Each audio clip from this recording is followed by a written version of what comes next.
A gente sempre tem cautela, né? Assim, vamos dizer assim, quando vai falar de reencarnação, né? Porque o Espiritismo mostra, fala, tem livros que relatam, né? Mas a gente tem que ter muita cautela para não ter uma investigação a mais do ponto ou uma curiosidade vazia, né?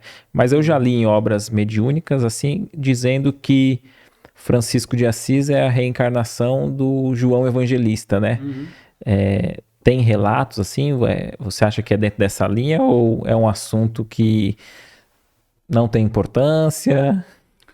O único biógrafo, autor que eu conheço que falou sobre isso foi Miramês, né? Que é acho que das poucas obras que fala de Francisco.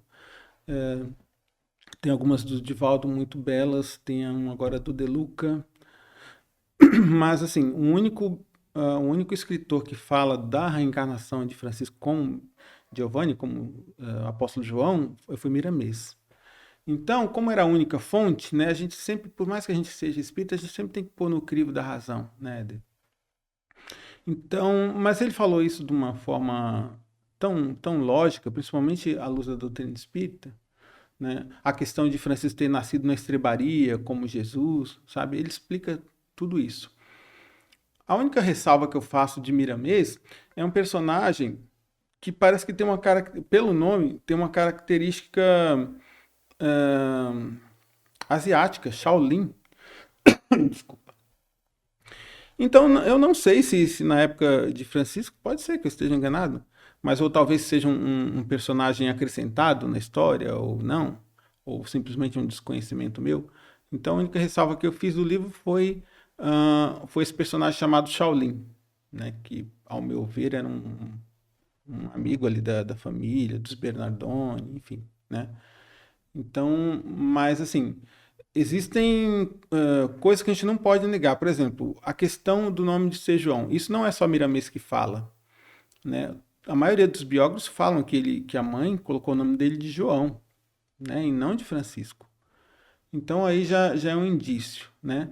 E aí a resposta vem, na verdade, sobre isso, o que para mim foi a prova cabal dessa questão do Miramês, foi no livro A Caminho da Luz de Emmanuel, que fala ali lógico, daquela reunião dos governantes do planeta, né, daqueles espíritos de luz que estavam vindo em missão para reencarnar na Terra, sendo um deles Francisco de Assis, né?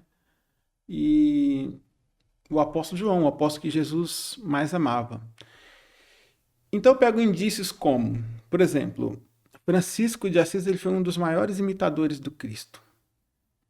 Acho que ninguém chegou tão perto. E não só na sua forma de viver, no próprio estigma de Cristo, né? Então isso para mim é um indício reencarnatório. O discípulo que ele mais amava, né? Francisco tem esses pré-requisitos de uma pessoa amável, né? Então, porque ele já veio com essa bagagem, ele sempre foi uma pessoa amável, né? Embora perdulário na sua juventude, mas sempre foi uma pessoa amável. Essa questão de seguir o evangelho à risca é uma coisa que alguém só teria coragem de fazer, alguém que já vivenciou isso, que sabe que é possível. Que para todos os outros, viver o evangelho à sua risca é impossível. Tanto que ele, né, encontrou muitas resistências na própria ordem. Então, esse é um outro indício de que realmente Francisco foi um apóstolo próximo de Jesus, foi um irmão muito chegado de Jesus. Então, Perfeito, excelente. O que você achou desse corte? Coloca aqui nos comentários a sua opinião sobre esse tema. Para ver o episódio completo, é só pesquisar Recomeçar Podcast Espírita. E caso tenha ficado alguma dúvida sobre a doutrina espírita, é perfeitamente normal. Procure ler as obras de Allan Kardec.